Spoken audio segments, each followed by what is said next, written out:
estamos viendo ahora. Se conectaron dos personas más, por si acaso. Bienvenidos. De los 64, ahí vemos ya 18. Contándome a mí, por si acaso, por eso. Ya, el primer tema que ustedes tienen que manejarse y dominar, pero como corresponde, es todo el tema de los strings, que son las cadenas de caracteres.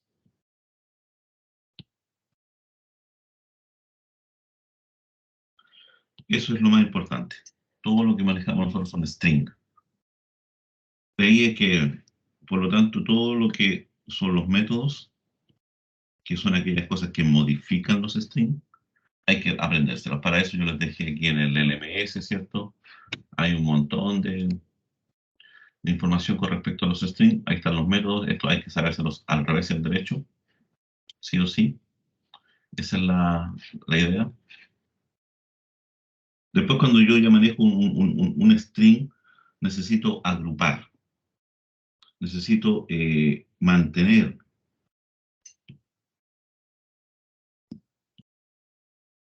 varios objetos en memoria.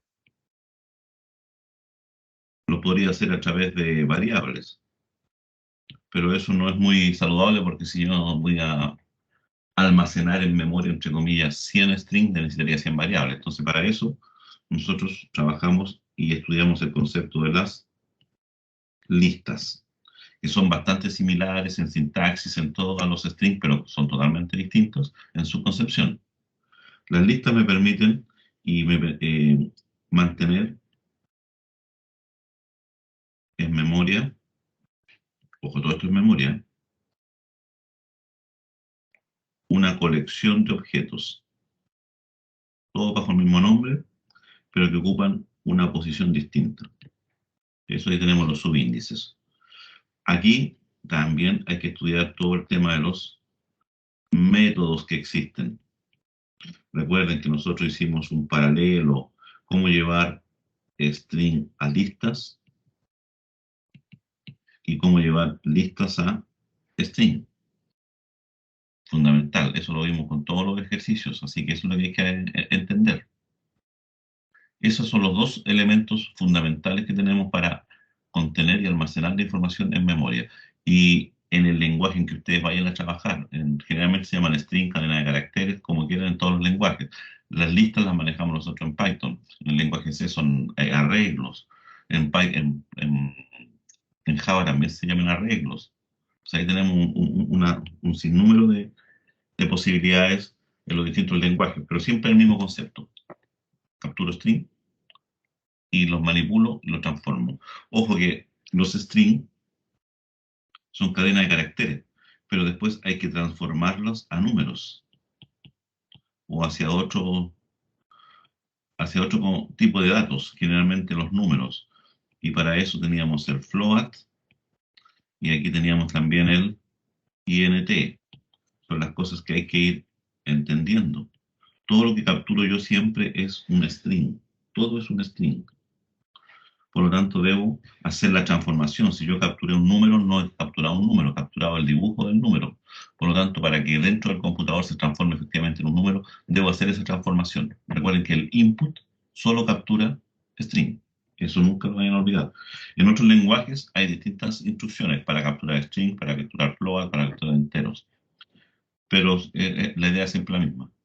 Lo que captura hay que tener claro qué es lo que capturé, porque dependiendo de lo que capture, es la primera transformación que debo hacer del dato. Eso es fundamental.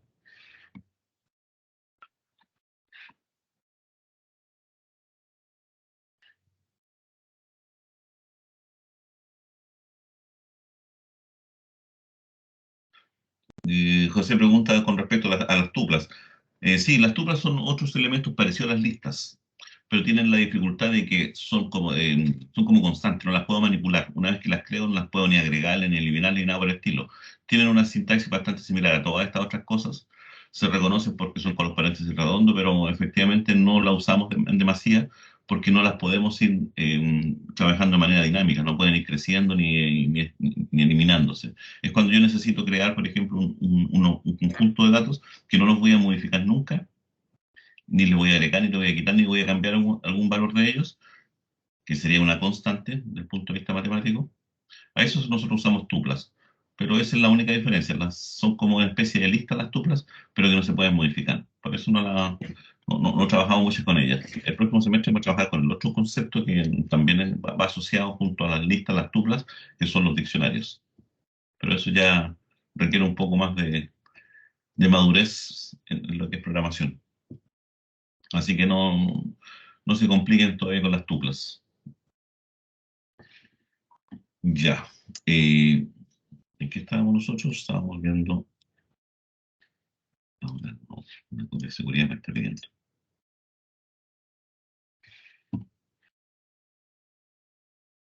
Ya, eso es lo que inicialmente habíamos manejado. Por lo tanto, siempre necesitamos saber cómo vamos a manipular los datos en la memoria del computador o la memoria del programa, lo que sea. Y para eso ustedes tienen que estudiar el lenguaje. No las instrucciones en sí, sino la estructura, la sintaxis, la filosofía del lenguaje. Ya, posteriormente, después de haber trabajado con los strings y las listas y haber hecho todo eso, recuerden que aquí ustedes también tienen todo lo que tiene que ver con las listas, aquí están todas las funciones, las funcionalidades de las listas, así que también las tienen, para que vean las diferencias. Después de eso, nosotros nos fuimos y dijimos, volvimos a nuestra metodología para escribir problemas. Recuerden que nosotros siempre desarrollamos y trabajamos una metodología.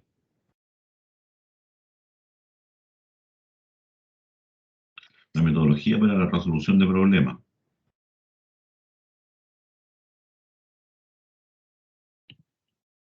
De problemas, ojo, orientada a crear un programa. Esa es la metodología. Esa metodología nosotros le dijimos que es el diseño. En realidad, el nombre así de fantasía que tiene es el dividir para reinar.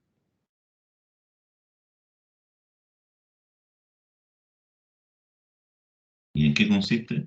En subdividir mi problema en varios problemas pequeños. Varios problemas pequeños. A cada uno de esos problemas, nosotros los llamábamos en jerga general en programación, se llaman módulos. En Python, nosotros los vamos a reconocer porque les vamos a llamar funciones. Y aquí entra el tema de las funciones. Ese es el tema de las funciones. Es una pequeña porción de mi programa nomás, que hace una tarea específica y particular. Eso lo dejamos claro. Las funciones deben hacer una tarea específica. No necesito hacer funciones que hagan muchas cosas. Generalmente,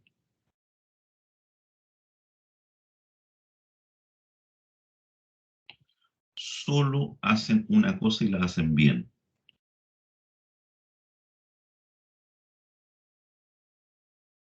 Ese es el concepto de función. Debo siempre subdividir mi programa. Para eso trabajamos las funciones nosotros. Entonces, estos son los tres pilares fundamentales en los que se sustenta todo programa. Cómo manipulo los datos en memoria, cómo los mantengo, cómo los cambio en memoria, estoy hablando siempre en la memoria. Y generalmente eso lo debo hacer a través de funciones. Es fundamental este concepto, ¿eh? Recuerden lo que vimos cuando estábamos trabajando con el root y con todos esos otros ejercicios anteriores, de que estas tres cosas nosotros las llevamos inicialmente y las trabajamos, los tres conceptos, el string, la lista y las funciones, es la primera gran tarea que nosotros siempre debemos hacer, y que eso es depurar la información recibida. ¿Qué significa depurar? significa revisar, registrar y analizar de que efectivamente el dato que yo he capturado desde un input cumpla o tenga las condiciones que son necesarias para que mi programa empiece a trabajar y no ocurran errores. Por ejemplo, si yo dije que voy a ingresar un número, entonces tengo que asegurarme de que lo que yo capturé, recuerden que Electric captura cualquier cosa, el input, es un número. A eso le llamamos nosotros el concepto inicialmente en esta primera etapa de la validación del dato de entrada. ¿Cuándo valido? Cuando no tengo certeza de que la información viene como yo la necesito o como la necesitan mis programas. Por lo tanto, ese es el primer gran filtro y es la primera gran función que yo siempre debo hacer. La captura del dato, siempre. Recuerden que esto viene en un string. Generalmente el string lo pasamos, juntamos hartos strings y los metemos en una lista. Y la lista yo generalmente la debería pasar a una función que valide que lo que viene dentro de esa lista es lo adecuado a las necesidades de las funciones o del resto del programa, para evitar esos errores. Es decir, yo pongo, esto es como un cortafuego, igual que las redes, igual que la seguridad. Yo pongo el filtro a la entrada, o sea, yo no dejo entrar nadie a mi zona. En redes, más adelante ustedes le van a llamar a eso la zona militarizada, es decir, aquí no entra nadie que no tenga permiso para entrar. Eso es lo que debemos hacer. Nosotros el semestre pasado, cuando hemos trabajado antes, no nos hemos preocupado de esa parte, pero ahora es fundamental. Porque eso va a hacer que mis programas a futuro sean más fáciles. Yo ya no estoy preocupándome, bueno, ¿y qué pasa si el usuario en la mitad de mi programa me doy cuenta que venía un dato que no era adecuado y echó a perder mi programa? Entonces, para evitar eso, lo que tengo que hacer es siempre poner los filtros al comienzo, limpiar. Eso más adelante, cuando ya veamos grandes volúmenes de datos, base de datos, gestión de la información, que son cursos mucho más adelantados que tienen ustedes, a eso le llamamos nosotros el ETL, que es fundamental en todo lo nuestro. Y ahí es donde recurren ustedes a todas estas cosas que van a ver conmigo. El ETL, para hacer Business Intelligence o inteligencia de negocio y cosas por el estilo, con los datos de una empresa, es necesario siempre limpiarlos, depurarlos. Y eso generalmente se hace con las herramientas que recibimos nosotros ahora en estos dos cursos. Ese es el concepto de ETL, extracción, transformación y carga del dato.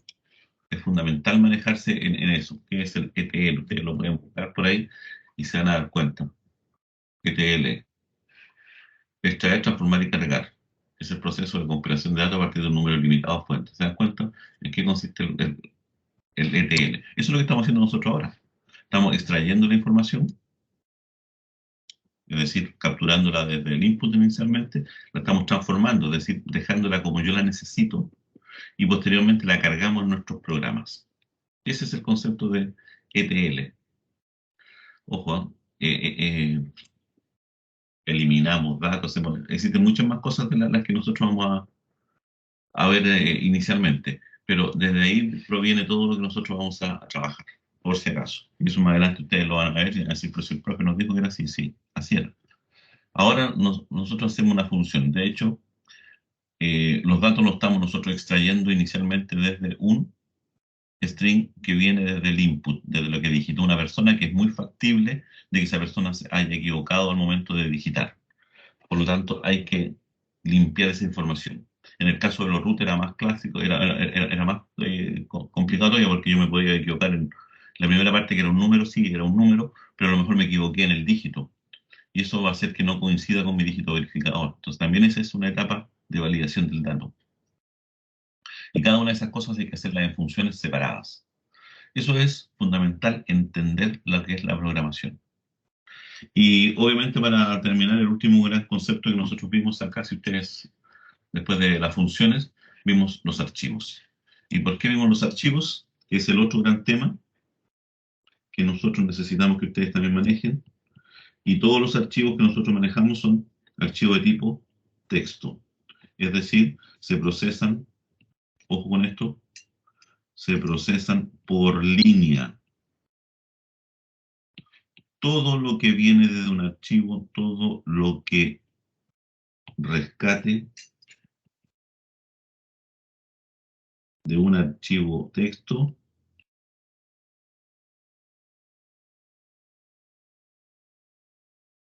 se hace por línea y cada línea es un string. Y volvemos nuevamente al mismo concepto, que ya estamos aquí, y por lo tanto hay que volver a repetir la misma historia. Entonces da lo mismo si yo estoy recuperando información desde el teclado o desde un archivo. ¿Por qué? Porque lo que yo recupero del archivo, que es un archivo tipo texto, que lo voy a pasar por línea, donde está claro que la línea aquí no es la línea física, sino que el fin de la línea lo da, ojo aquí lo vamos a notar, el fin de la línea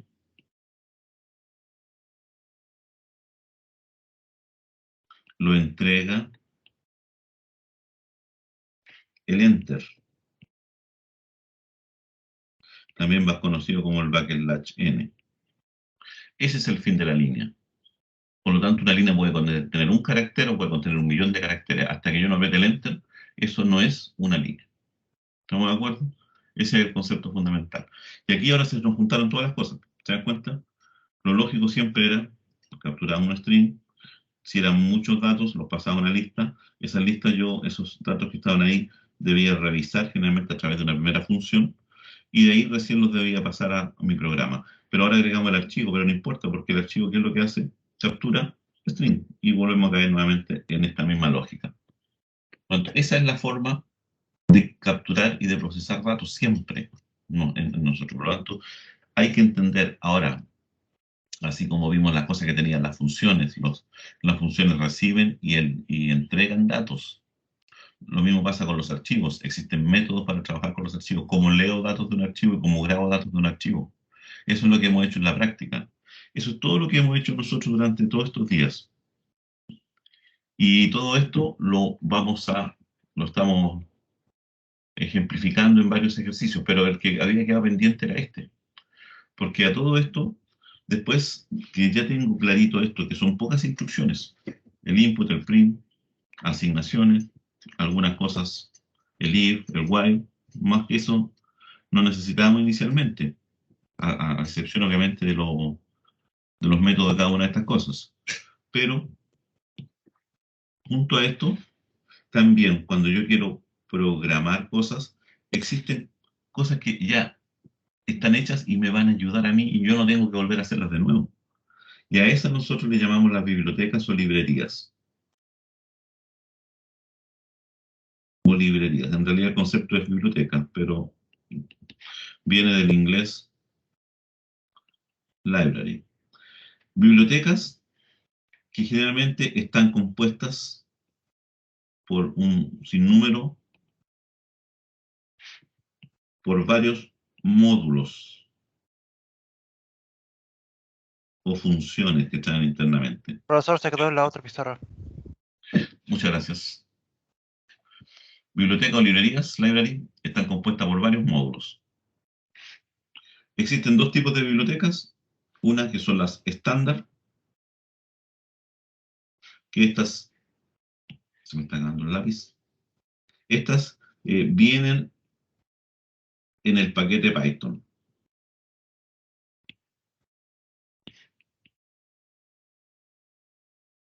Y obviamente las no estándar, que estas hay que instalarlas.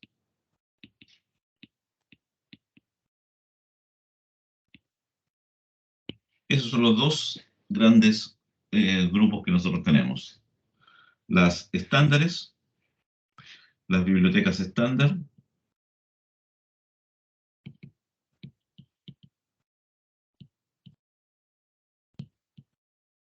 si usted quiere saber si la biblioteca está o no está estándar, en español es estándar, no estándar. Si usted quiere ver si están instaladas, tiene que poner el import nomás. Recuerden cómo se carga una biblioteca con la palabra reservada import. Existen varias formas de import, pero aquí usted pone el import y el nombre de la biblioteca.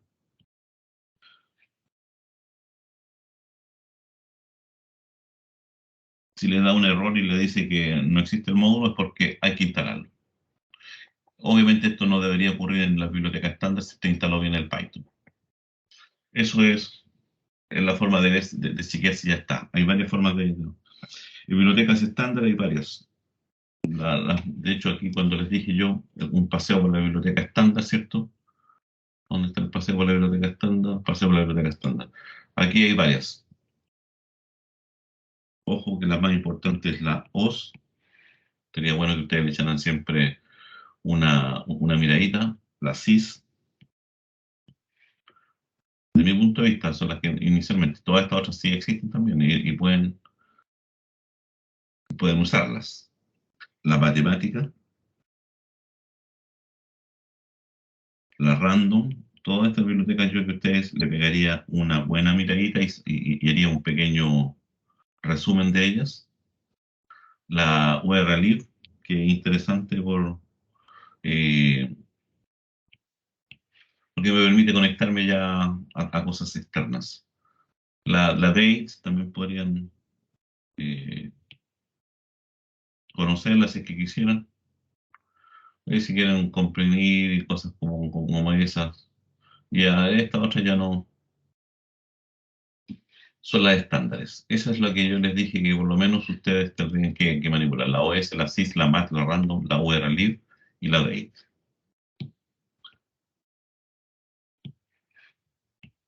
UR con dos. Ya. Ojo que alguna de estas contienen submódulos. Si ustedes se nos cuenta aquí, por ejemplo, aquí en la biblioteca estándar, esa es una biblioteca pura, trae siempre distintos módulos, pero por ejemplo la biblioteca, la de acceso a Internet. La biblioteca se llama URLlib, pero dentro de URLlib viene otro paquete interno, una subbiblioteca que se llama request. Y dentro de la request ustedes van a encontrar una que se llama URL Open, que es la que me permite a mí abrir eh, en direcciones web. Entonces habría que copiar siempre la forma en cómo se trabaja, o si no tendrían que ponerle url.request.urlopen y quedaría mucho más largo el nombre. Pero eso es fundamental. Ya, y después saltamos a bibliotecas no estándar. Las bibliotecas no estándar,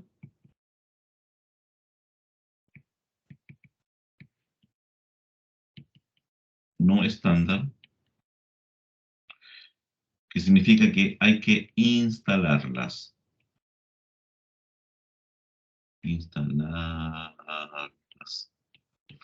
¿Cómo se instala la biblioteca? Hay varias formas, pero la manera más simple y más sencilla, si usted lo instaló bien, vuelvo a repetir, si siguió mi tutorial, porque ahí entre una de las cosas que preguntaba, ¿quiere instalar el pip? Le decían. Sí. Es poniendo pip install y el nombre de la biblioteca que usted quiera instalar, de la que faltó. Por ejemplo, si usted quisiera instalar la matplotlib, entonces debería escribir en consola, es esto por si acaso, en la ventanita negra, pip install matplotlib.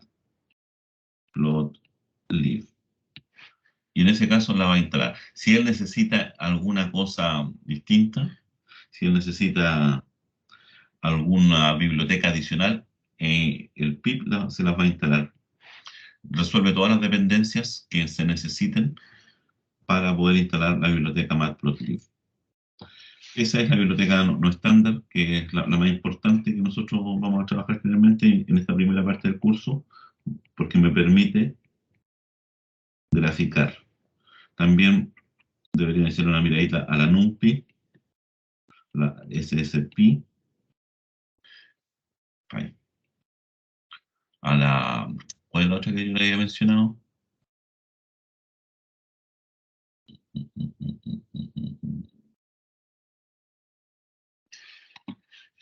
Yo había mencionado varias bibliotecas. Bueno, yo les voy a decir al tiro cuáles son las que ustedes deberían instalar y probar. Ojo, no les van a resolver los problemas, sino que les van a ayudar a bibliotecas Python a escribir programas de una manera más eficiente nomás. Ahí están, ya las bibliotecas populares. Yo le voy a decir al tiro cuál de estas podríamos instalar, que son necesarias. Que aquí están los nombres nomás. Ahí está como jugar con el pip. Ya, ahí para visualización, el Matplotlib, el Seaborn si ustedes quieren, pero esa es la importante. Para cálculo numérico, la SciPy, que siempre se me olvida ponerle una I. SciPy. NumPy, Pandas, esas son las más importantes. Para Machine Learning, con inteligencia artificial, también sería bueno que las conocieran ya. Scikit-learn. Si ustedes ya quieren trabajar en cosas más interesantes, pueden trabajar con TensorFlow. Quieras, TensorFlow es la biblioteca de inteligencia artificial de Google. Se fundamenta en Keras también, así que instalando una de estas dos, instalar la otra. Y hay algunas para juego. Hay varias. SciPy, Pandas, Numba, Scikit-learn. Esa es interesante. Y TensorFlow. Ahí ustedes pueden jugar un poco con estas bibliotecas. Ahora, si están trabajando muchos datos, porque bibliotecas como esta, como por ejemplo TensorFlow, que está aquí, es para trabajar millones de datos, si se consiguen. De hecho, los datos que hemos visto nosotros no son nada, son chiquititos. Pero si ustedes quisieran trabajar con millones de datos, su computador no les va a dar, eso está claro. Los computadores de casa no van a dar, no van a poder procesar. Eso no significa que yo no pueda trabajar, significa que yo hago el programa en mi casa, lo pruebo con pocos datos, pero cuando yo quiera probarlos, lo debo mandar mi programa, mandarlo a un servidor para que en el servidor se ejecute y yo dejo trabajando sin problema nomás. Y cuando termine el proceso, yo rescato esos datos. ¿Se dan cuenta? Es más o menos lo mismo que estamos haciendo nosotros ahora. Usted escribe su programa, usted escribe su programa en su computador, ese programa se genera aquí su programita. Este programa usted lo va a enviar a un servidor. Ahí llegó al servidor. Acá en el servidor, ojo, manda el programa y los datos. ¿Ah?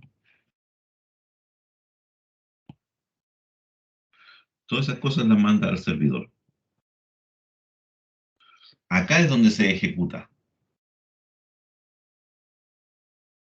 Acá es donde, ya no en su computador. Por lo tanto, usted mandó todo para allá, lo está ejecutando y se puede ir para casa tranquilamente. Se puede cortar la luz en su casa y no va a pasar nada porque está trabajando su programa en otra parte. Ahora, esto generalmente, como yo no voy a estar viendo los resultados, entonces los resultados que esto vaya emitiendo, todos los mensajitos, ya no van a ir a la pantalla, sino que todo esto va a ir a un archivo de texto, que es lo que hemos ido haciendo nosotros hasta ahora, siempre grabando. Todo lo que se supone que yo debería conocer lo grabo en el archivo de texto. No importa, se demoró 5 horas y fue tirando un dato cada 4 horas, da lo mismo. Lo dejo ahí nomás trabajando. Una vez que yo ya me di cuenta que ha pasado un rato y creo que ya terminó, entonces tomo nuevamente este, desde mi computador, desde mi computador, ahora recupero. Desde mi computador voy a recuperar este dato, este archivo. Y yo ahora en mi computador analizo el resultado. Esa es la forma de hacer, de trabajar con grandes volúmenes de datos. Para eso usamos los servidores. Nosotros ya estamos en condiciones, yo creo que ya una semana más los voy a llevar a todos y a cada uno les voy a poner cuál es su clave, porque este trabajo hay que hacerlo con herramientas que generalmente no son fáciles de entender, que es lo que hacemos nosotros. ¿Cómo envío mi programa a un servidor? Eso es un protocolo de comunicaciones. Generalmente me conecto con SSH y,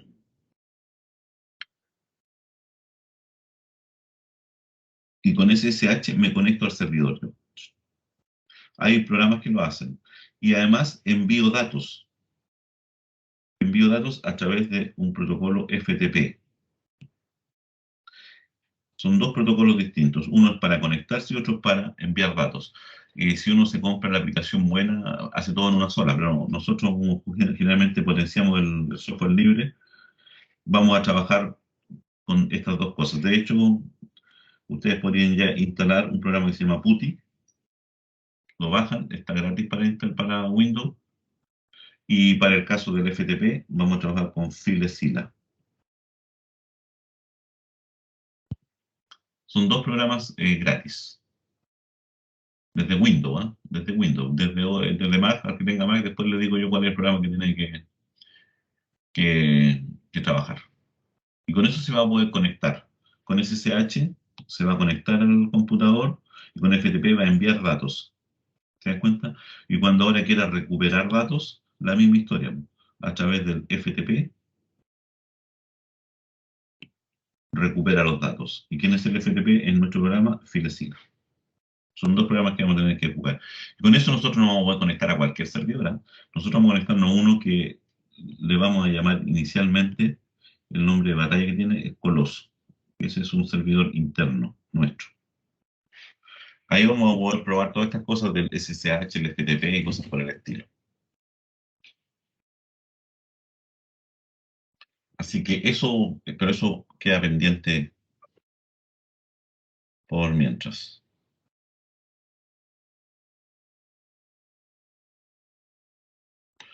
Ya, eso es toda la historia de lo que estábamos haciendo. Para aquellos que son, yo sé que son más busquillas algunos, son más busquillas, ¿cierto? Pueden poner aquí PuTTY, ahí está. Este es el programita, lo pueden bajar y pueden instalarlo. Y el FileZilla, este que está aquí, también lo pueden bajar e instalar. Y ahí empezar a buscar, busquen en Google, en todas partes cómo funcionan estas cosas, por si acaso, sí. Yo después les voy a dar el truco. Para los que trabajamos en Mac, yo uso, que hace la misma historia, yo uso el FileZilla para conectarnos, pero en vez de PuTTY, porque no existe el PuTTY para Mac, uso uno que se llama, se me olvidó el nombre, Telmius. Y con este programa me permite a mí conectarme, por ejemplo, a servidores distintos.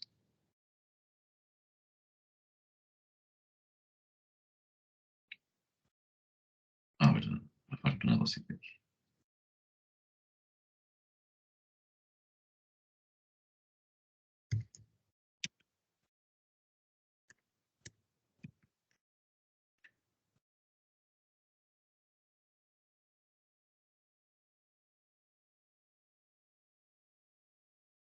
Ya.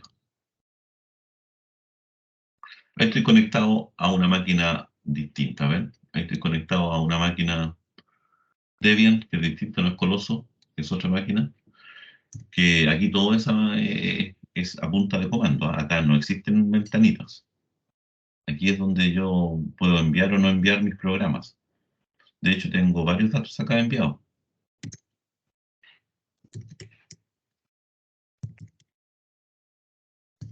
Esa es mi carpeta, donde tengo todos mis datos. Por aquí si me voy a los scripts, en los scripts tengo datos. En los datos están todas las cosas que yo necesite. Aquí hay gráficos por si acaso también, ¿eh? Como ven, archivo de texto, todos los datos. Eso es conectarme a un servidor, que no es lo mismo que hacer un FileZilla. No es lo mismo que conectarme vía FTP. Esto es FTP.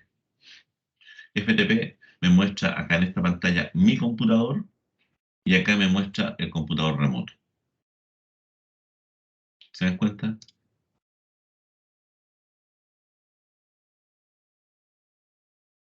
¿Dónde está el último aquí? Siempre se me olvida el último. Pero aquí le muestra los datos del otro servidor. Y si mal no recuerdo, aquí, ¿cuál es el número IP de esta cosa? El número HTTP, estoy conectado por dentro. Déjenme ver, siempre se me olvidan.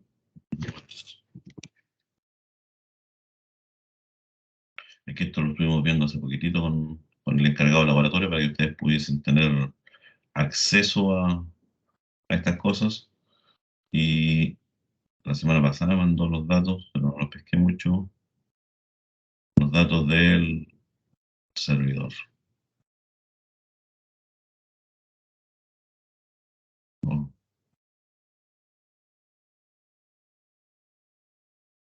¿Dónde los dejé los datos del servidor?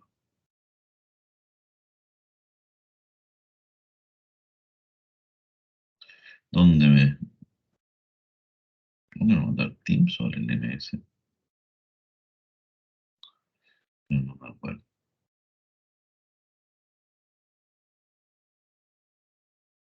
Parece que me lo mandó al Teams.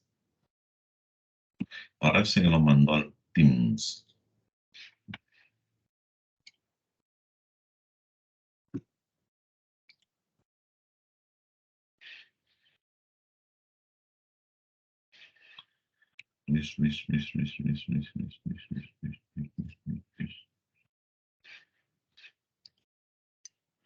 Esperen un segundito para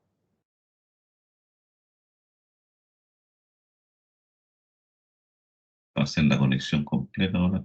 A ver.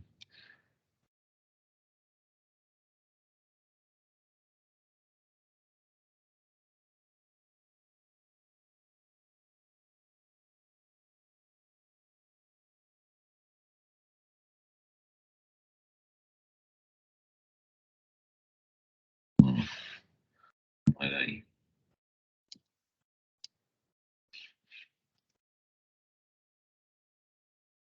Soporte, informe de seguridad,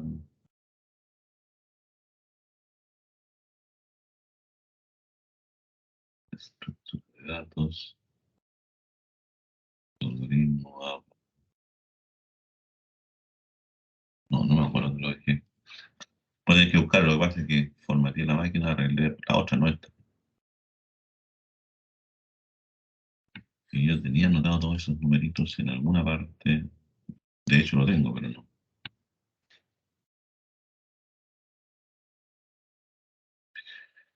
Sí,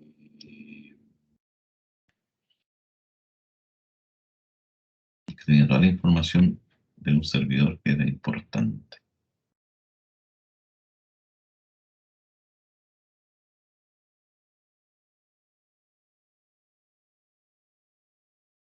Y me preocupa que no sé dónde lo dejé. Ya, pero ahí después le digo cuál es el número IP que hay que conectarse, que es el que me dijo Luis que debíamos conectarnos. Y no lo encuentro por aquí. El número IP.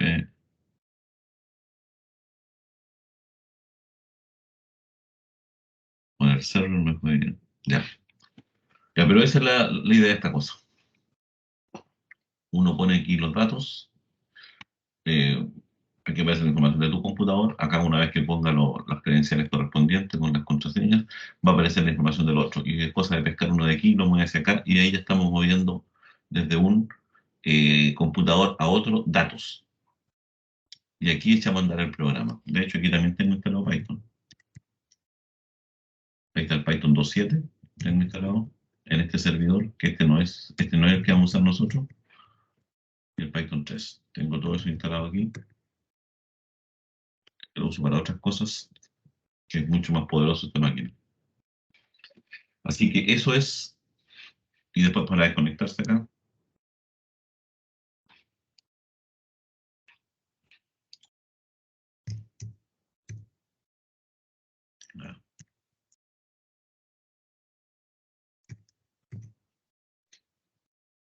control Z.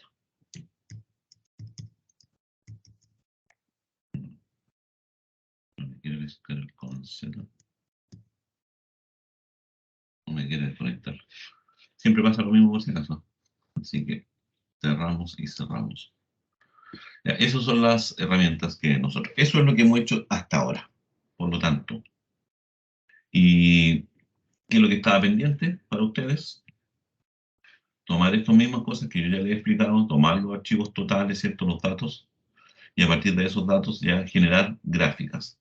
Recuerden que este es el esquema del programa, es el que ya está en el GitHub, ya lo tenemos. La lectura solamente lee datos. Acá no hay que validarlos porque los datos ya vienen casi validados. Recuerden que lo que yo les dije, que hay que validar cuando uno no tiene certeza de que lo que viene está correcto, está limpio. En este caso, casi yo podría dar seguridad, certeza de que el dato efectivamente viene bien, porque recuerde que esto vamos a leer nosotros dos archivos, un archivo, perdón, que tiene solamente dos líneas. Eso es lo único que tiene el programa, que tiene dos líneas. Y en cada línea tiene distinto tipo de información. Ahí tiene una fecha, vuelvo a repetir, acá tiene una fecha, y esa fecha, para este ejemplo, va asociado al 1. La segunda fecha, que es el 3 de febrero, va asociado a 00. Aquí los datos van separados por coma. Recuerden, todo esto es una línea, hasta acá.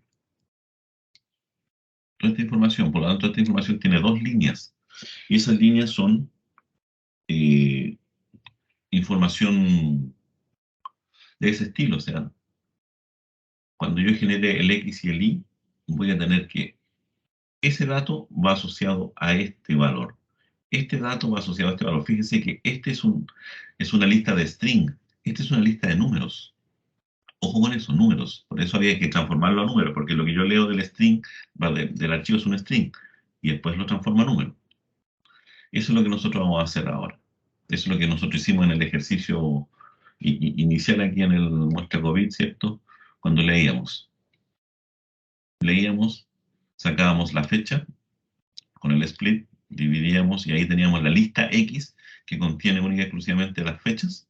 Después íbamos y sacábamos ahora los números. Pero los números no podía ser lo mismo tan simple como esto, porque si hacía el I y generaba el archivo, en el fondo lo que iba a tener, en el fondo no es más ni menos que una lista de string, y yo necesito números. Entonces, tomo cada uno de los casos que vienen dentro de la lista, fíjense, leo la línea completa en casos, elimino el n y ahora los separo. Me generé una lista. Casos es la lista de string de números. Ojo con eso. Y después, ¿qué es lo que hago? Tomo cada uno de esos strings y los transformo efectivamente en un número, float, y ese es el que se lo asigno a la lista. Y después cuando finaliza la función, yo solamente devuelvo x, y, y por lo tanto he devuelto ya algo que me sirve a mí a mi programa. He devuelto algo que viene con letras, con números, y algo que devuelvo con string. Punto. Después me voy a graficar. En graficar, aquí nosotros teníamos el plot inicialmente. Le puse ahora una cosa adicional. Al finalizar, eso es lo que vamos a ver ahora a continuación. Tengo aquí, leíamos. Ahora yo les pedí a ustedes, les pedí que hicieran la segunda parte. O sea, ya graficar ya estaba porque ya lo- lo habíamos hecho el ejercicio, graficábamos bien sin ningún problema todos los datos que venían en ese archivo, que eran la información del COVID a nivel nacional, ¿cierto? A nivel nacional, hasta el día, ustedes tenían hasta el 5. Yo le agregué estos otros últimos 3 días y se lo agregué a mano, para que ustedes vean que también ustedes pueden ir modificando los datos. Vamos a tomar esto de acá, me voy a ir acá a donde están los datos, ¿cierto? Que yo le dije que era la base de datos 5, el primero, y nos vamos al final. Yo ahora le agregué vamos hasta el 9 del 9. Entonces yo ahora tranquilamente podría tomar este dato, miren, copio, lo podría bajar completamente la base de datos entera. Aquí le pongo eh, coma, porque así vienen separados los datos. Ahí agregué la fecha, pero ahora tengo que agregar acá, tengo que agregar el valor. Y el valor que tenía ese día era ese que está acá, 324. Entonces vamos a agregar el 11, voy a agregar el 11 para ver cómo ha ido evolucionando con respecto a los días anteriores. Ojo, tiene que ir uno a uno, no se pueden equivocar, porque si se equivocan entonces ya la data está corrupta.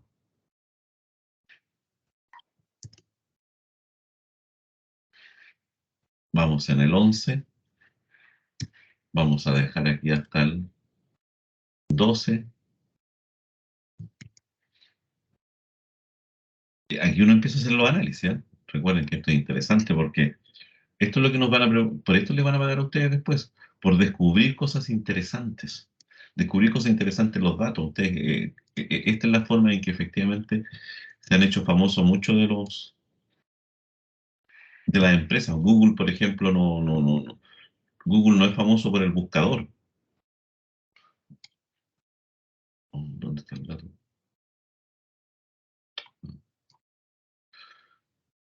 200, ¿en cuál vamos ahora? ¿Se le puse el 200 acá o no? Sí. Ahora vamos a buscar el 13. Google no es famoso por ser un buscador. Google es famoso por procesar datos de una manera distinta a como lo hacía todo el mundo. Eso es lo que yo les pido a ustedes, que sean capaces de buscar algún nicho, alguna idea que se les pueda ocurrir a ustedes. Vamos ya en el 13, miren. Vamos viendo qué pasó. Yo quiero ver qué pasó con el 18, si es la clave. Y ahora hay que empezar a analizar estos datos y buscarlo todos los días para ver cuál va a ser el efecto 18 en la pandemia.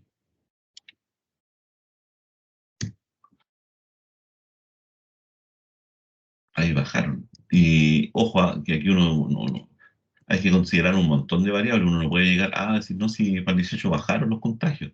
Claro, porque es muy probable que bajaron lo- la detección de contagio porque hubieron menos muestras.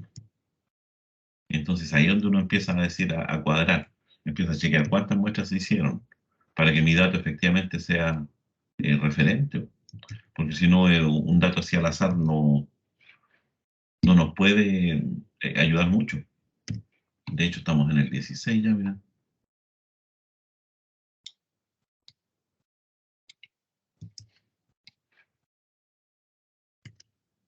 16. Y estamos viendo cómo nos estamos comportando. Miren cómo bajaron, ¿ven? Pero eso no significa que bajaron porque hubo menos contagio. Es muy probable que bajaron porque hubieron menos testeos. Al haber menos testeos, obviamente tiene que haber menos cantidad de casos tomados, analizados. Entonces, ahora yo creo que en un par de días más deberíamos revisar y ver efectivamente cómo quedaron. Ahí sí que ya vamos a tener un, un universo. Y es muy probable que en estos otros días, en el 21, aumenten harto porque se juntaron todos los testeos que no se analizaron en los laboratorios para el 18. De todas esas cosas ustedes como informáticos tienen que tenerla clara. Si nosotros a eso cuando dice nosotros trabajamos con datos, efectivamente, pero con datos a partir de programas, o sea, de- de- de la investigación que nosotros hemos hecho sobre el dato. No, no porque se me ocurrió nomás y yo creo que es así, no. Yo tengo que buscar evidencia. ¿Y la evidencia dónde la busco? Aquí en los números. Todos estos datos, por eso yo los colecciono siempre estos datos, porque sí voy contrastando y corroborando con lo que dicen los periodistas, con lo que dice la gente, para asustarme o no asustarme en realidad. De hecho, el último dato se encuentra que tiene es diferente al resto, el del 20. ¿Por qué? Porque viene como número entero, todos los otros venían como números reales. Entonces, eso ya me está indicando que algo pasó ahí. Ya. Ojo, esto yo lo hago ustedes mismos, si yo se lo voy a subir. Lo único que pasa es que ahora le agregué cosas nomás. Entonces ahora salgo esta base de datos, este archivo, y ahí los tengo. Ahora, si yo hiciera acá y me iría nuevamente a graficar, ¿cierto? Vamos a graficar con X y con Y. Y obviamente se va a demorar.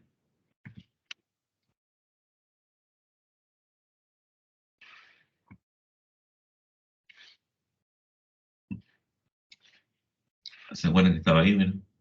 ¿Se acuerdan que no? Por el tema este de que trataba de escribir la fecha, todo ahí. ¿Se acuerdan?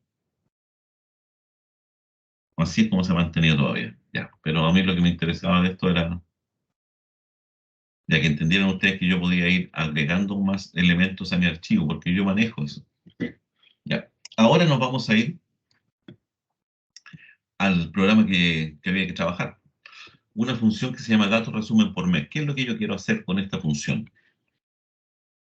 Con esta función yo quiero generar un archivo a partir del X, ¿cierto? Y del Y, generar un nuevo X y un nuevo Y, un X1 y un Y1, que efectivamente el número tome todos los datos y los sume y los deje agrupados por mes. Por lo tanto, ya no voy a tener 500 no sé cuánto, 570, más o menos 60 datos, sino que voy a tener 19 datos, un dato por mes.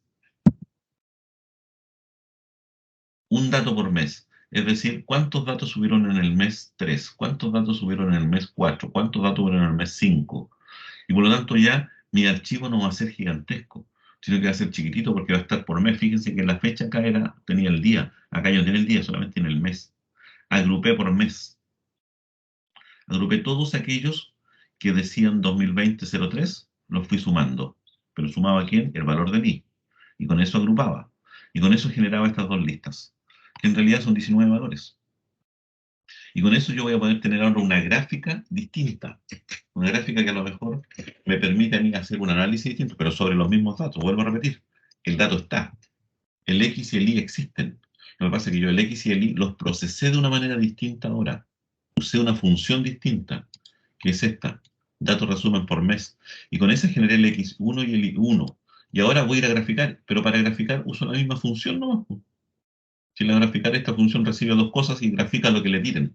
Entonces esta función ni siquiera la voy a cambiar, lo único que le agregué este dato, nomás razón por mes.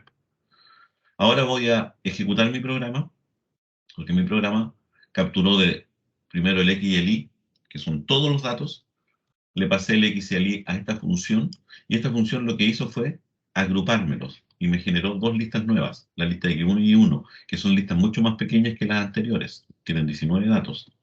Y eso es lo que voy a graficar ahora. Vamos a ver qué gráfico nos queda. Nos queda este gráfico, un gráfico, se dan cuenta, mucho más adecuado. Seguimos mostrando uh, una tendencia hacia la baja, pero aquí tenemos un pequeño problema nuevamente con los gráficos, ahora que hay que entender que para el caso anterior sí era interesante graficarlo con un gráfico de línea, para el más grandote. ¿Por qué? Porque eran muchos los datos, en cambio eran muchos datos y podría hablar casi de una continuidad, de una línea de tiempo, de una serie temporal. Acá ya como los datos están más dispersos porque son todo esto. Este es en marzo. Esto ya es abril, junio. ¿Se dan cuenta? Junio de 2006. Pero esta barra es porque la graficó, pero yo no puedo suponer que aquí hay una subida en el fondo tan continua, no.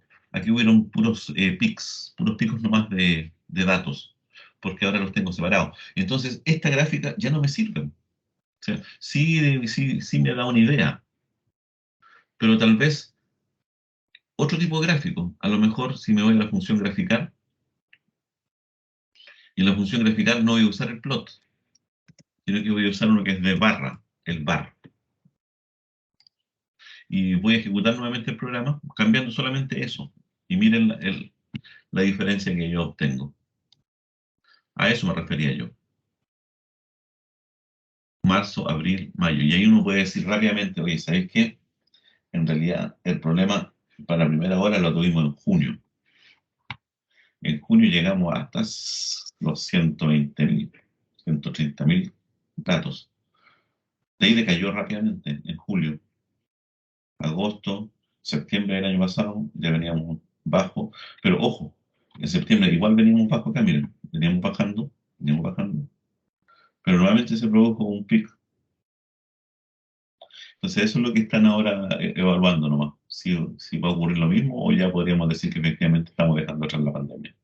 No lo podemos decir todavía, los datos no me lo permiten. Ojo, no es que yo no quiera, a lo mejor los médicos podrán darnos una opinión ya desde el punto de vista médico. Yo con respecto a los datos no puedo decir nada, porque aquí se encuentra claramente una interpretación que no sé si esto va a subir ahora. Si sube, ya estaríamos en complicaciones, porque significa que el virus es cíclico. Y ahí habría que entrar a analizarlo desde un punto de vista distinto. Esto puede ser porque nos descuidamos, ¿no? Pero fíjense que en Chile la segunda ola fue más grave que la primera.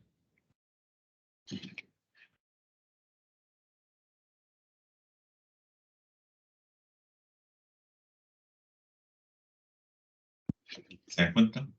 Y eso lo miro acá, pues, y ustedes pueden hacerlo, mire, si no, no tenemos ningún tipo. Ahora, ¿cómo logré yo hacer este resumen? Esa es la pega. Eh, Ustedes podrían trabajar un buen rato en el ejercicio, darle algunos minutitos. No sé si alguien lo trató de hacer o no. Yo ya tengo 568 días de análisis. ¿Alguien lo trató de hacer o no?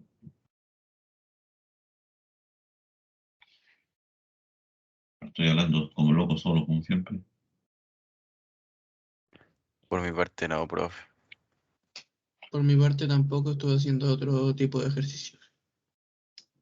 Ya, pues traten de hacer estos cabros, pero recuerden que el próximo martes vamos a tener una evaluación. Parecía estas cosas que yo les he dado acá. Van a poder tener en la evaluación el manual, todas las cosas. No, no necesitan tanto libro, basta con un puro libro, pero apréndanselo. Sepan dónde encontrar cada cosa. Tienen que tratar de aprender. Aquí no hay ninguna otra instrucción.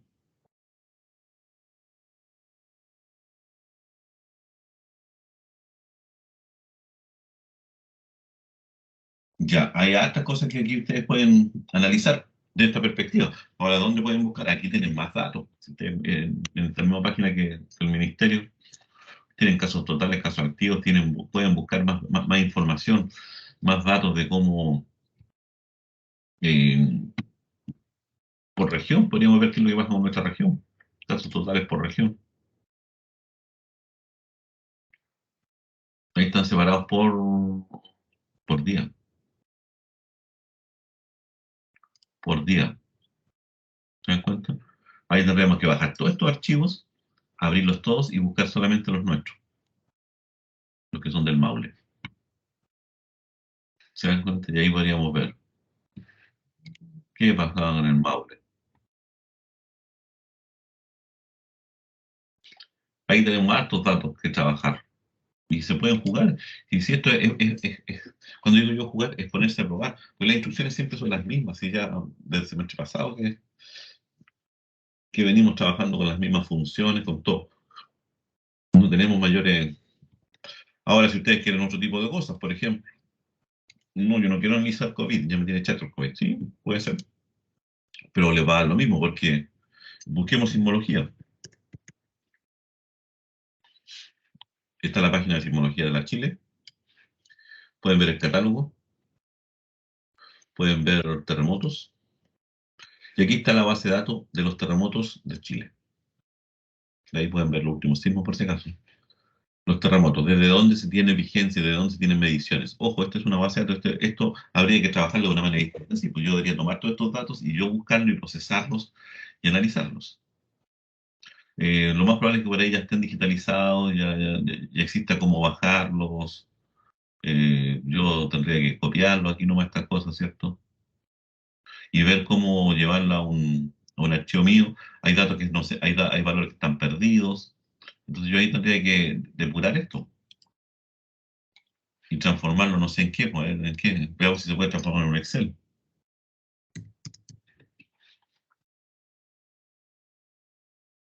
O llevarlo a un archivo de texto nomás y en el archivo de texto tratar de limpiarlo con todas las herramientas que hemos visto hasta ahora.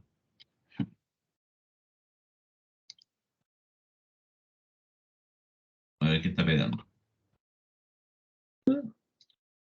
La pega tranquilamente como un Excel, ¿ven? Y ahora esto yo lo puedo mandar a un archivo. Fíjense que aquí hay unos problemas con las fechas. ¿Por qué? Porque ahí estaban con slash y aquí están con guión. Entonces, esa es una pega que usted debería hacer, tomar esta base de datos y transformarlo todo a guión o a slash o lo que usted quiera. Aquí este viene vacío. Hay que ver qué pasa con eso. ¿Qué significa TD, TDM? ¿Qué significa esta la profundidad en la cantidad de metros que habían? Habían horas. Esa es la información que tenemos acá, fíjense, esa es la información pura, cruda. ¿Y de cuándo se tienen registro histórico en Chile? Estos son terremotos de Chile, no por si acaso. Desde 1570. Desde 1570 se tiene información del primer terremoto que fue de una magnitud 8,3. En esa latitud, longitud, que si yo la miro aquí, ¿cierto? Y me voy al Google Maps, todas estas cosas ustedes las tienen que ya... ¿no? ¿Dónde está el Google Maps?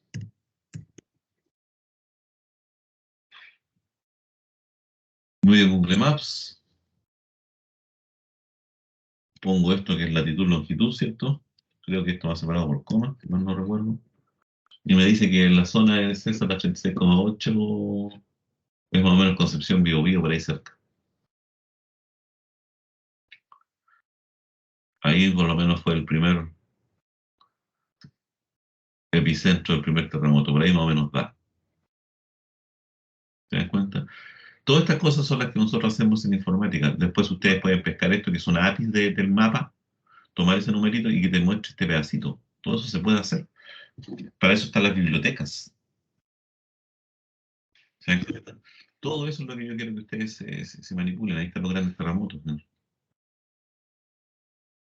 Veamos dónde estaba este.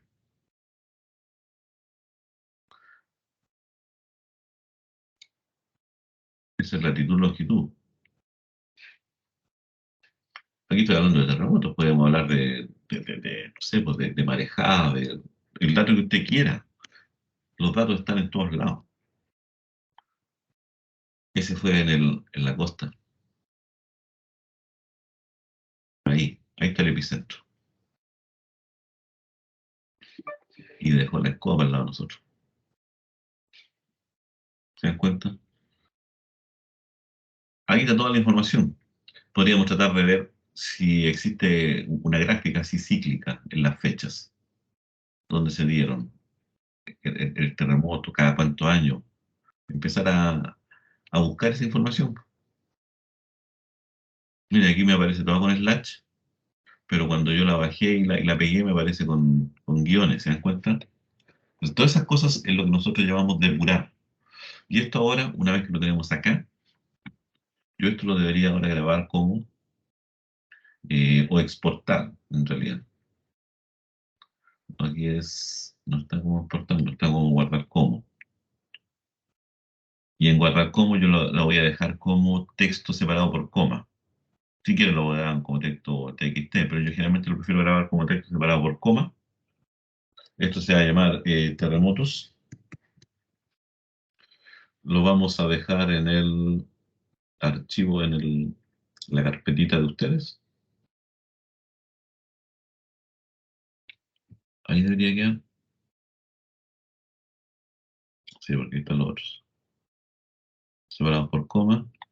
Guardar. Ya.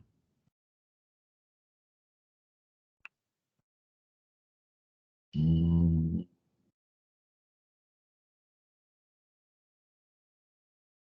no lo guardé por coma, ¿no? ¿Lo guardó o no lo guardó? Sí, sí, lo guardó. No sé. Ya. Ahora vamos a verlo en Visual Studio Code. Aquí están los terremotos. Ahí está. ¿Cómo lo almacenó? En realidad no lo guardó separados por comas, lo guardó separados por punto y coma. Yo debería haberlo hecho eso.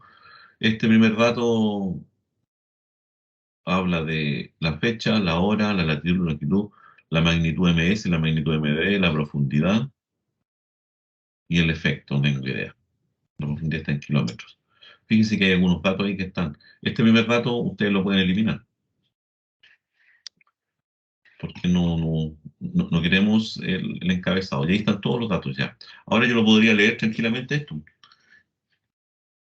Fíjese, y aquí usted se dieron cuenta, la fecha aparece así aquí, la fecha aparece así acá. Entonces hay que cambiarlo. Ojo, pero este aparece como 1500, 1600, 700, 1800. Ah, y este sería 1906, 1909, 1910. ¿Y qué pasa con el de 2010? Este sería 2005, este sería 1997. ¿Se dan cuenta? Entonces vamos a tener que empezar a depurar los datos para poder meterlos a un programa que me los grafique o que me haga algo. ¿Se dan cuenta? Eso es la pega que nosotros tenemos que hacer siempre. No les gustan los terremotos, váyanse a los temblores, bueno, o si no, se van al Banco Central.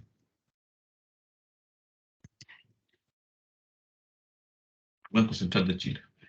¿Y el Banco Central de Chile qué tiene? Tiene base de datos de estadísticas. Y aquí pueden buscar tasas de interés, valores, precios, precios del dólar, los indicadores, unidades de fomento,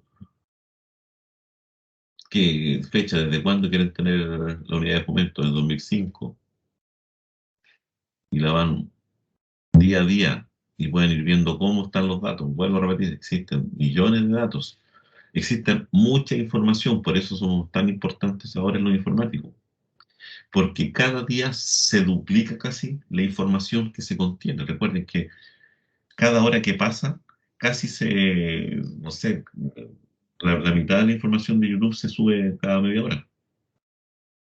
Información. Y esto lo hacemos con datos. Y nosotros trabajamos ya en cosas más sofisticadas con videos.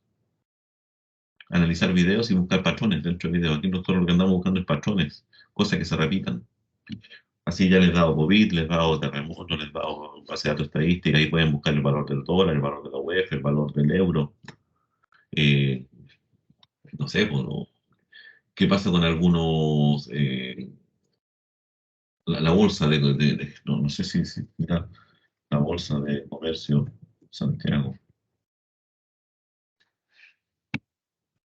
La bolsa de Santiago. En alguna parte por aquí debería tener alguna base de datos con los valores de las acciones más importantes. Los que les gusta el Colo-Colo querían ver cómo son las acciones de Colo-Colo, si han bajado o han subido, ahí están los datos y ahí ustedes van a ir viendo. Y aquí, qué es lo que está pasando. En alguna parte por ahí tiene que haber base de datos. En alguna parte tiene que buscarlo. Yo aquí no lo he encontrado nunca. O sea, no es que no he encontrado, no me he metido nunca a buscar. Porque generalmente cuando analizamos empresas, las mismas empresas nos mandan los datos.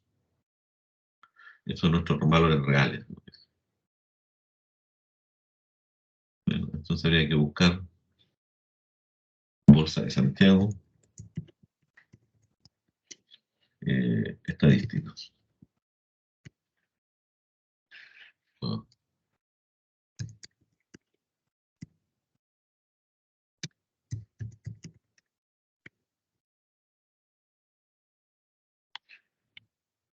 síntesis de estadísticas.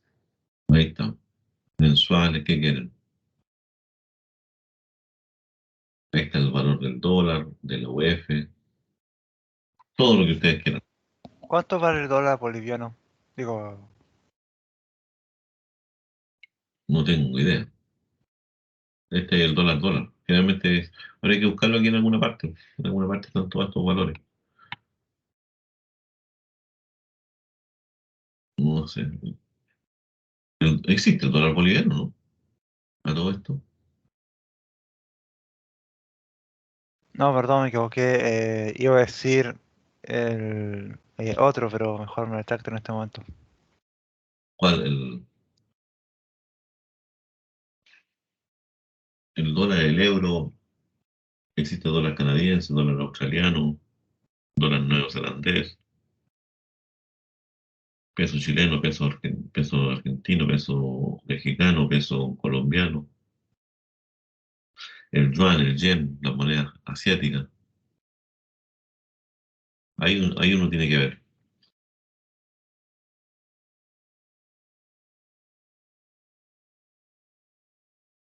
Y si tira por Colo-Colo, ¿no?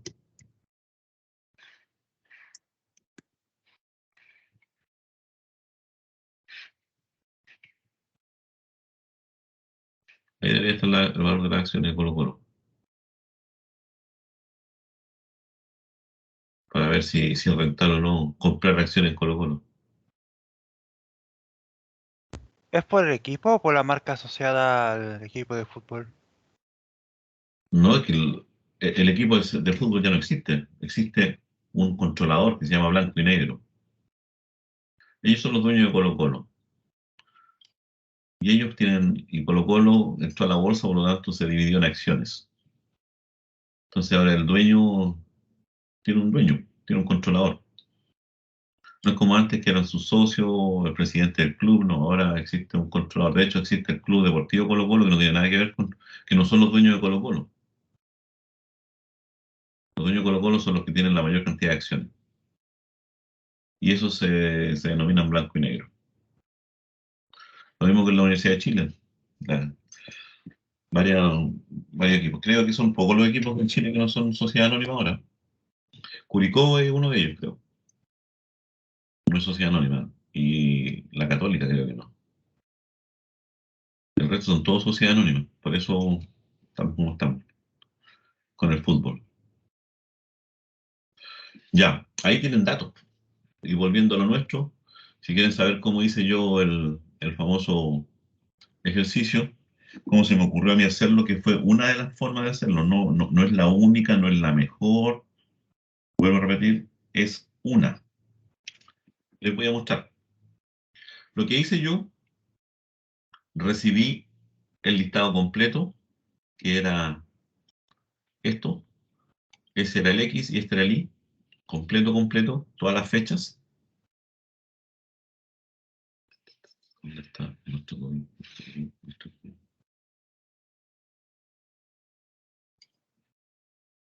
Ya. Y aquí hice unos trucos, ¿no? Para no complicar mucho la existencia, para no tampoco que ustedes vean que es muy complejo. No, me fui paso a paso, ya dije, tengo que partir en el mes 3 porque desde ahí parten los datos. Aquí hay que ir mirando qué pasa con los datos. Los datos parten en el mes 3. Por lo tanto, yo tengo que juntar todo lo que está en el 3, después todo lo que está en el 4, todo lo que está en el 5, hasta llegar al 12. Cuando llego al 12, debo partir en uno nuevamente y llegar hasta el mes 9, porque esos son los meses que yo estoy analizando. Ya, una vez que tengo claro eso, me genero dos listas, que son las que me van a contener el resumen. La lista X1 va a contener el mes 2020-03, 2020-04 y así sucesivamente. Y la lista Y1 va a contener el valor, el resumen de todos los días de ese mes. Mientras el número sea menor que 3, es decir, entre 3 y 12, porque hasta ahí tengo que llegar. Aquí hice un truco nomás para no complicar más la programación. Si el número es menor que 10, es decir, estoy trabajando con meses de 3, 4, 5, 6, 7, 8, 9, entonces le agrego un 0 y le pego el número. Inicialmente voy a tener 2020 03, 2020 04, 2020 05, y eso lo voy a estar metiendo a esta lista. Estoy creando a mano la lista nomás. Carepalo. Ahora, ¿por qué tengo que preguntar que sea menor que 10? Porque cuando sea 10, entonces yo solamente le pego el número 10. Recuerden que aquí está 01, 02, 03, 04 hasta llegar 10. Entonces eso es lo que hago. Y después le sumo uno más al número y con eso generé la primera parte de la lista, es decir, todos los meses que hay entre 0, entre marzo y diciembre del 2020. Ahora parto en uno nuevamente, pero ahora llego hasta el anterior, parto en enero y llego hasta septiembre. Y hago el mismo truco. Ahora está claro que como son hasta septiembre 09, no tengo para qué hacer esta pregunta, sino que siempre le voy a pegar el 0 más el número. Y eso lo meto a la lista. Por lo tanto, una vez que finalizo esta instrucción y llego aquí al largo, aquí en el X ya tengo el string que solamente contiene el nombre de los meses. 2020-03, 2020-04, 2020-05. Eso está claro. Hasta ahí no hay drama. Voy a recorrer ahora ese arreglo o esa lista.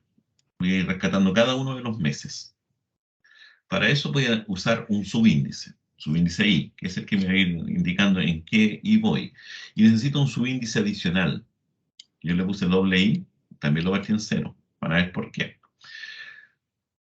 Y una variable suma que va a ir sumando siempre todos los numeritos, que es lo que nosotros necesitamos.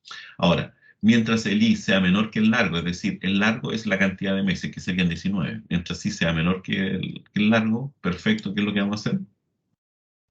Tomo el primer elemento, ojo, que se encuentra en, el, en la lista de todos los días, donde está el 2020-0303, 2020-0304, 2020-0305 por día. Y pregunto, oye, ¿eso está asociado al mes que ando buscando? El II inicialmente partió en 0, por lo tanto estoy buscando todos los que están en el mes 3. Sí, están todos en el mes 3. Todo lo que está en el mes 3, mientras sea distinto de -1, significa que está en el mes. Por lo tanto, tomo y sumo el I1, que es donde estaban los casos. Eso lo voy sumando e incremento el I para pasar al siguiente valor. Ojo, aquí incremento el I para pasar al siguiente elemento que se encuentra en la lista grande. En caso contrario, si ya de la lista chica no coincide con la lista grande, significa entonces que ya llegué al siguiente mes. Acá el X sub I ya llegó al 4 y este estaba en 3. Entonces, ¿qué es lo que hago? Le agrego lo que llevaba acumulado en suma a la nueva lista, lo dejo en 0 e incremento este para que este de acá ahora vaya a buscarme los que son del mes 4 del 2020. 2020-04. Y así sigo y los busca todos. Y finalmente, cuando termina esto, llego al último, y el último dato, como no lo había metido en la lista, obligadamente lo debo meter en la lista. Y eso es todo lo que hace.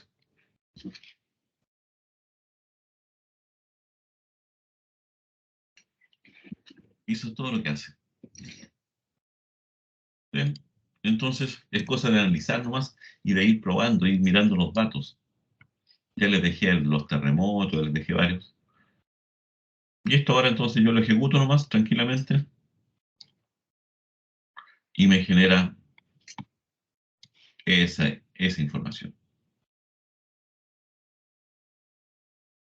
Que si la comparamos con el mismo año, este es el 9, estamos mucho más bajos. Y eso es producto de qué? De que Chile es el país que mejor se ha comportado en el tema de la vacuna, junto con Israel, por si acaso, lejos, aunque los critiquen y los cuestionen a todo el mundo acá, pero fue el primero que se le ocurrió firmar convenios antes de que estuviera lista la vacuna, junto con Israel. Por eso nunca hemos tenido problema de vacuna, como otros países que todavía ni le llegan. Así De que, ojo, hecho, profesor, hablando de ese tema, me gustaría saber un hecho bastante curioso de por qué, a pesar de el país fronterizo que tenemos, Argentina, a pesar de haber sido el que más tiempo estuvo como confinamiento, fue el más afectado por esta pandemia, la verdad. en tanto no, Argentina y Perú ha sido terrible. En Perú ha sido terrible, lo que pasa es que los medios, los chilenos no informan mucho. Pero ha sido terrible los problemas, Perú, Venezuela. Por lo mismo, porque ellos no tuvieron una buena política de vacuna, primero que nada. Segundo, no hicieron los contactos con las empresas farmacéuticas para conseguirse las dosis correspondientes. Sí, de hecho, está muy bajo todavía en la cantidad de vacunaciones. Por eso el tema chileno, sí, nosotros podemos estar muy bien. Pero si abrimos la frontera, nos puede complicar. Ahora, si efectivamente la vacuna han surtido harto efecto, entonces vamos a estar un poco más preparados para si viene alguien contaminado y nos aguantamos más. Pero por otro lado tenemos aparte una suerte como país. Por un lado, lo que siempre nos ha aislado como país, ahora nos ha protegido, por si acaso. Chile tiene una barrera natural que es toda la cordillera de los Andes. Con cualquier cosa que ha ocurrido en el mundo, generalmente hemos estado nosotros protegidos. Ahora pasó un poco por alto porque ya había que llegar en avión y llegó harta gente. Pero naturalmente tenemos protección. Por eso a nosotros no nos pasa tanto. Y por otro lado tenemos el océano. Así que, a diferencia de los países en Europa, por ejemplo, que tú atravesas una calle y estás en otro país. Por lo tanto, ya el control es mucho más complejo. Pero eso es lo que ha pasado en Chile. Así que vuelvo a repetir, hagan todos estos análisis, estudien esto. Estudien qué pasa, por ejemplo, con la laguna del Maule. Busquen información. Busquen temblores asociados a la laguna del Maule. Porque la laguna del Maule, para que ustedes sepan, es un volcán. No, un mega volcán. Es un mega volcán que está, es como el de Yellowstone, en Estados Unidos. Es un volcán gigantesco. Analicen, pues vean, existen mediciones. Yo sé que hay gente que está midiendo estas cosas y están llevando un seguimiento minuto a minuto. ¿Qué es lo que pasa? Con Python se puede llevar un seguimiento minuto a minuto. Si te están llegando la información minuto a minuto, tú puedes ir haciendo eso mismo que ocurría en la bolsa. ¿Se acuerdan que cuando les mostré yo los gráficos de la bolsa? Estas cositas aquí que empiezan a girar y a cambiar.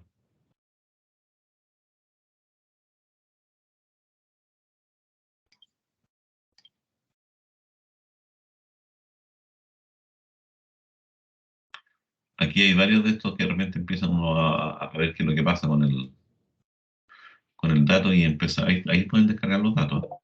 Y estos son en tiempo real. Estos son gráficos estadísticos, por si acaso, de caja y bigote se llaman, ¿no? Aquí pueden bajar, descargar datos, precios históricos. Ahí acabo de descargar el archivo. Se abrió un Excel. Ahí está el precio histórico de este año. De este mes, del último mes. Y ustedes pueden ir viendo si están subiendo o bajando. Y ustedes pueden hacer las aplicaciones normales a todo esto. Ustedes pueden, si están los datos, están públicos. Por lo tanto, usted puede tomar esos datos y ahora hacer una aplicación y ir controlando constantemente qué es lo que está pasando.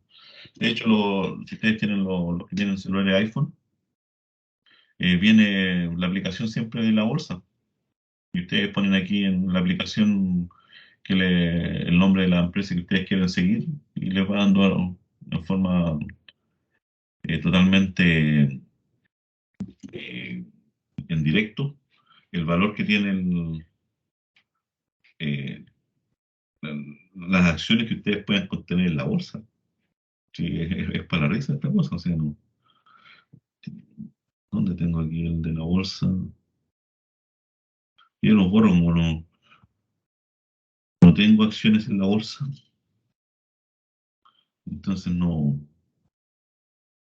busco. Pero los que, los que tengan un iPhone pueden tratar de buscarlo. No sé si debería existir la aplicación también para Android. Debería existir esa aplicación para Android de agregar qué pasa con la bolsa de comercio. Ya, eso es lo que yo tenía que comentarles, mis estimados. Espero que haya quedado claro. Todas estas cosas que están acá ya las voy a aprovechar de subir al GitHub. No me vayan a salir con la chiva, profesor, donde busco en el LMS el código, como algunos de ayer. Los códigos están todos aquí en el GitHub.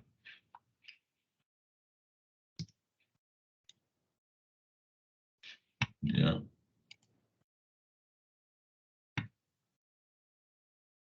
Ya, ahí quedó arriba.